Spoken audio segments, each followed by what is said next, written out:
Hello, bachcho. Let's read this question. So this question says, "A circular disk of radius b has a hole of radius a at its center.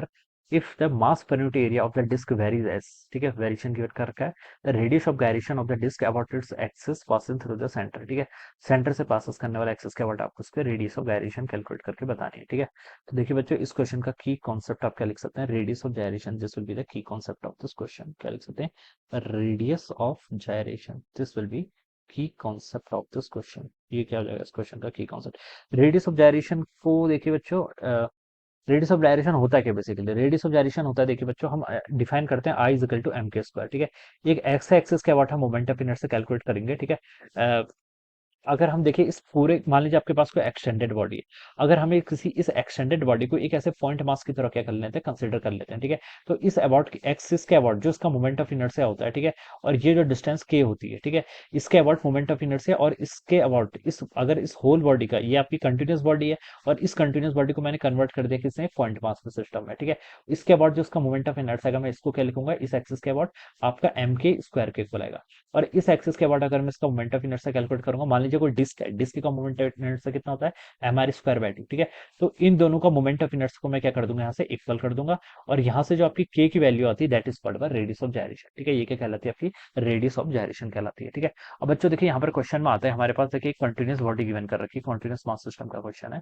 ठीक है, एक आपके पास देखिए यहाँ पर क्या, एक होल है, दिस इज अ होल जिसकी रेडियस कितनी है आपकी, ए है। ठीक है, कैविटी मान सकते हैं इसको आप। ठीक है, और यहाँ पर आपके पास एक, ये आपकी एक सर्कुलर डिस्क है जिसका ए पोर्शन आपने कट कर दिया, बी पोर्शन अभी भी इस पर है। ठीक है, तो बच्चों देखिए, ये वाले रीजन पर आपका मास रिसाइड करेगा। ठीक है, इस वाले रीजन पर क्या आपका यहाँ पर मास है। ठीक है, there is the mass distribution, इस रीजन पर मास डिस्ट्रीब्यूशन है। ठीक है, इन साइड पे तो कुछ नहीं है, लेकिन इस रीजन पर मास डिस्ट्रीब्यूटर है। ठीक है, और आपको मास का डिस्ट्रीब्यूशन गिवन कर रखा है। ठीक है, यानी कि आपको डेंसिटी गिवन कर रखा है। डेंसिटी देखिए, सिग्मा को सिग्मा नॉट बाई आर से यहाँ पर रिप्रेजेंट कर रखा है, वेरिएबल है। ठीक है, ये भी वेरिएबल है।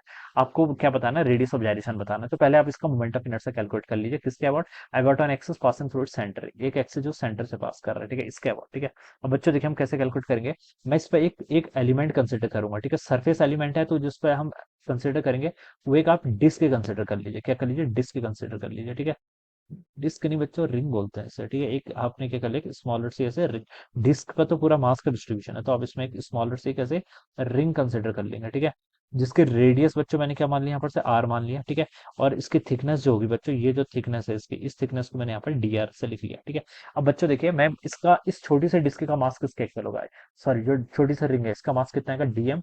डीएम को हम लिखते हैं, देखिए सर कैसा डिस्ट्रीब्यूशन है, मास डिस्ट्रीब्यूशन है। ठीक है, sorry, surface distribution, surface distribution होगा, तो सिग्मा इंटू डी ए के इक्वल होगा। अगर आपका क्या होता है, लाइन डिस्ट्रीब्यूशन होता है, तो मैं इसको लैम्डा टाइम्स डीएल लिखता। वॉल्यूम होता तो आपको क्या लिखता है, मैं इसको डीएम को मैं आपका रो टाइम्स डी टाउन लिखता है। ठीक है, तो यहाँ पर सिग्मा इंटू डी ए के इक्वल आ जाएगा, कितना, सिग्मा इंटू डी ए। ठीक है, ये आपका मास आ गया किसका, इस स्मॉल एलिमेंट्री पोर्शन का, ये जो आपने डिस्क कंसिडर कर रखी है। ठीक है, स्मॉल से, सॉरी, जो रिंग कंसिडर की है इसका है। ठीक है, इसकी थिकनेस भी आपकी डी आर के इक्वल है। तो बच्चों देखिए, सिग्मा क्या है आपका, सिग्मा नॉट बाई आर, मैं इसमें कैलकुलेट कर लेता हूँ डी ए। डी ए कैसे कैलकुलेट करेंगे, देखिए इसकी सरकमफेरेंस पहले कैलकुलेट कर लीजिए, कितनी हो जाएगी आपकी, टू पाई आर के इक्वल हो जाएगी। ठीक है, क्योंकि आर इसकी रेडियस है, थिकनेस इसकी डी आर के इक्वल है, तो ये इसका क्या हो गया, एरिया आ जाएगा। ऑलराइट, तो ये टर्म क्या आ गई पूरी, दिस इज अ मास, ये क्या हो जाएगा आपका, मास के इक्वल आएगा। मुझे मोमेंट ऑफ इनर्शिया कैलकुलेट करके बताना है। मोमेंट ऑफ इनर्शिया बच्चों किसके इक्वल होता है, कंटिन्यूअस मास सिस्टम के लिए तो होता था आपका डीएम टाइम्स आर स्क्वायर के इक्वल, एक स्मॉल एलिमेंट ले लीजिए, तो इसी फॉर्मूले का यूज करेंगे। और अगर आपका डिस्क्रीट होता था तो एम आई का स्क्वायर, आर आई का स्क्वायर, और आई को हम समेशन कर लेते थे वन से लेकर एन। ठीक है, तो इस फॉर्मूले का मैं क्या करूंगा बच्चों, यहाँ पर यूज करूंगा, because this is a case of continuous mass distribution. DM constant नहीं है, वेरिएबल है, तो इसको आप लिख लीजिए सिग्मा नॉट आर, और यहाँ पर से हो जाएगा आपका two pi R D R के इक्वल। ठीक है, इंटू आपका आर स्क्वायर, आर क्या होती है, इसकी परपेंडिकुलर डिस्टेंस होती है। ठीक है, ये आपका यहाँ पर से इतना आ गया। ऑलराइट, अब देखिए इसको इंटीग्रेट कहाँ से कहाँ तक करना है, अब इसमें हमें लिमिट पुट करनी पड़ेगी। मास का डिस्ट्रीब्यूशन देखिए ए से लेकर बी तक है, इस लिमिट से लेकर यहाँ तक, ये तो मास है ना, ये वाला बीच वाला जो रीजन है, जीरो से लेकर ए तक, सेंटर से लेकर ए तक, यहाँ पर तो कुछ है नहीं, तो ए से लेकर बी तक आप क्या कर लीजिए, इसकी लिमिट पुट कर लीजिए। बस अब बेसिक सा इंटीग्रेशन में देखिए, टू पाई आपका बाहर आ जाएगा, सिग्मा नॉट आपका बाहर आ जाएगा। ठीक है, आर से आपका R cancel, R square D R का integration R cube by three हो जाएगा, तो थ्री बाहर आ गया, और लिमिट पुट करेंगे तो B cube minus A cube के इक्वल हो जाएगा। दिस विल बी द, ये क्या जाएगा, this will be the moment of inertia. ये आपने इस सिस्टम का क्या कर लिया, मोमेंट ऑफ इनर्शिया क्या कर लिया, यहाँ से कैलकुलेट कर लिया। ठीक है, अब आपको रेडियस ऑफ जायरेशन पूछ रही थी, तो आप इसको किसके इक्वल पुट कर लीजिए, एम, एम के मास भी तो आपको यहाँ पर बताना पड़ेगा ना, फिर एम के स्क्वायर के पर हम इसको पुट करेंगे। ठीक है,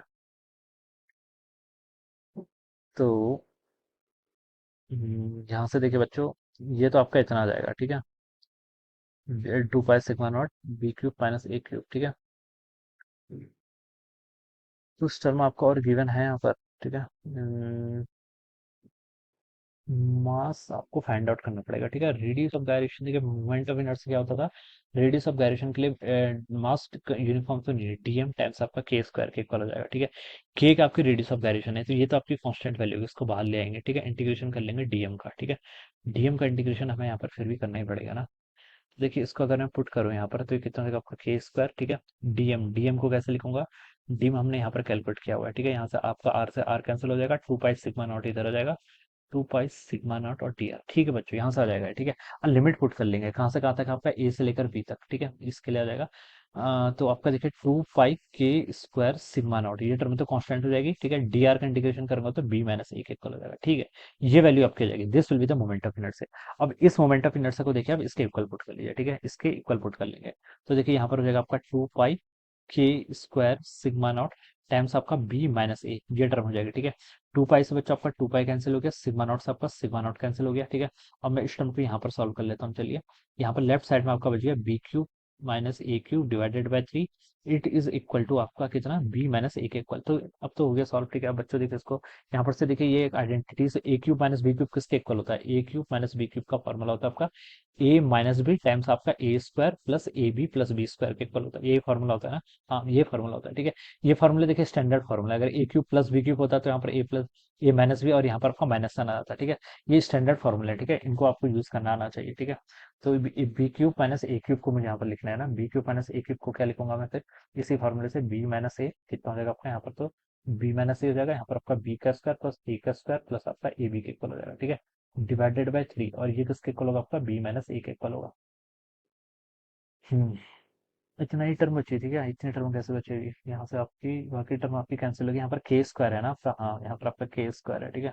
ये के स्क्वायर यहाँ पर ऐसे आएगा, ठीक है। बी माइनस ए से बच्चा आपका बी माइनस ए कैंसिल, आपको के स्क्वायर की वैल्यू बतानी थी। के स्क्वायर की वैल्यू देखिए कितनी आएगी, बी का स्क्वायर प्लस ए का स्क्वायर प्लस आपका A B divided by three, ठीक है। और आपको के बताना है, तो के तो उसका अंडर रूट जाएगा, ठीक है। तो मैं इसको लिख लूंगा यहाँ से, के जाएगा फाइनली आपका अंडर रूट ऑफ ए का स्क्वायर प्लस बी का square plus A B divided by three. So this should be the K, ये आपकी रेडियस ऑफ गायरेशन आएगा, ठीक है। Under root A square plus, ये आपका देखिए किससे, सी ऑप्शन से मैच कर रहा है, तो option C would be the right answer of this question, ठीक है। इस तरीके से बच्चों हम क्या करेंगे, इस क्वेश्चन को यहाँ पर सॉल्व करेंगे, ऑलराइट। तो I hope you all understood this concept, all the best and thank you.